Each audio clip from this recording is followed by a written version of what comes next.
Representative of Israel for the statement. I now give the floor to the representative of Indonesia. Madam President, thank you for convening this urgent meeting. With France, Indonesia requested this meeting as a testament of Indonesia's long-standing commitment and continued contribution to peacekeeping operations since 1957. I also thank the briefers, USG Lacroix, ISG Harry, and USG Fletcher.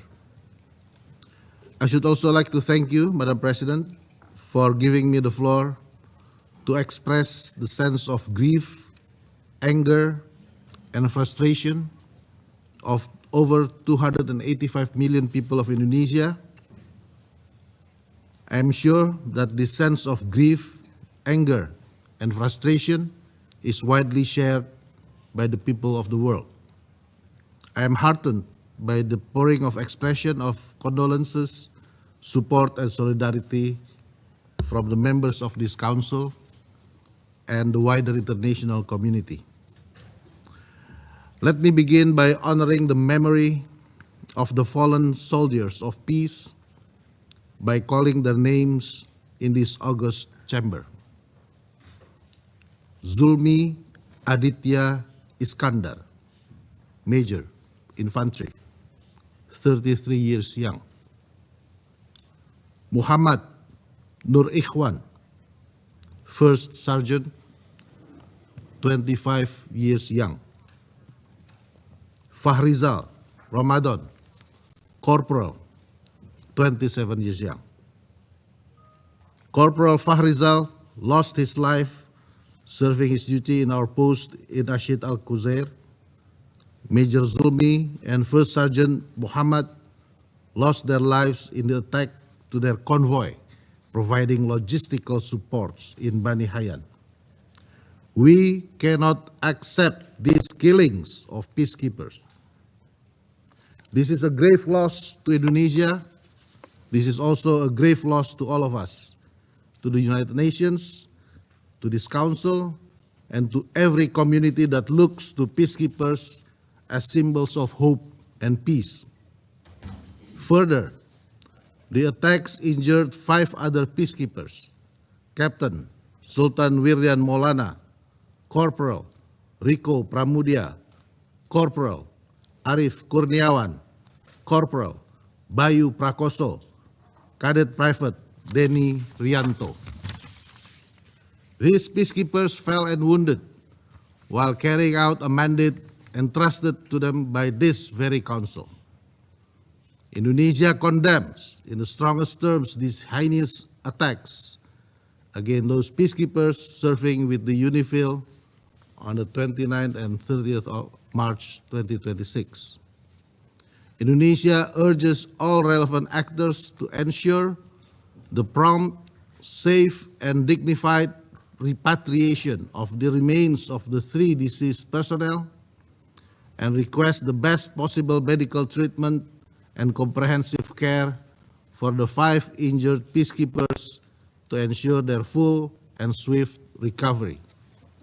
Madam President, some detractors have argued that the fallen soldiers were positioned in a zone of active war. But this framing overlooks a fundamental question: who is responsible for creating and sustaining that zone of active hostilities? The current escalation did not arise in vacuum. It stems from repeated incursions by the Israeli military into the territory of Lebanon. Indonesia strongly condemns Israeli attacks in southern Lebanon, which constitute a serious violation against the sovereignty and territorial integrity of Lebanon. Indonesia continues to stand in solidarity with the government and the people of Lebanon. As hostilities in southern Lebanon escalates, attacks against UNIFIL peacekeepers have also increased in recent weeks. These repeated attacks are not mere incidents, but deliberate assaults aimed at undermining the UNIFIL and deterring its ability to fulfill the mandate of Resolution 1701. These attacks also represent a direct threat to international peace and security and may constitute war crimes under international law. We therefore demand an immediate, thorough, and transparent investigation. Let me be clear. We demand investigation by the United Nations, not excuses from Israel. We demand the Security Council to keep abreast of the investigation and to immediately follow up the results. We demand that the perpetrators must be held legally accountable. Immunity must not become the standard, and attacks against peacekeepers must not be repeated nor tolerated.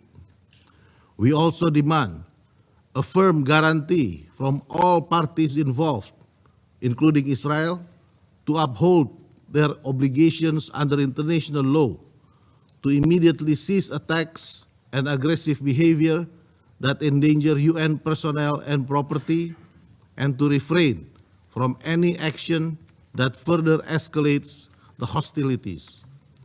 Madam President, the safety and security of peacekeepers must remain and continue to be our utmost priority. Amid escalating hostilities, the Council and the Secretary General must immediately implement emergency measures to ensure the full protection of UNIFIL personnel and assets. This includes review of security arrangement protocols and activation of contingency and evacuation plans commensurate to the developments on the ground. We must leverage all political and diplomatic means to de-escalate the situation. The Security Council must reaffirm the foundational principles that guarantee the safety and security of UN peacekeepers. It is imperative for the Council and the wider international community to take immediate and decisive action to protect those who protect peace. We make these demands in deep reverence for our fallen peacekeepers, to whom Indonesia pays its highest respect for their ultimate sacrifice in the service of international peace and security. To this end, Indonesia remains committed to contribute to the maintenance of peace and security as our constitutional mandate. Now, we demand the Security Council to act and deliver. Today, the Security Council must speak up with a clear, strong, and unified voice to condemn the attacks against peacekeeping personnel. Today, the Security Council must reaffirm the obligations of all parties to ensure and guarantee the safety and security of peacekeepers. Today, the Security Council must take decisive action to prevent future hostilities and attacks against peacekeepers. No more attacks. Thank you. I thank the representative of Indonesia for the statement. I now give the floor to the representative of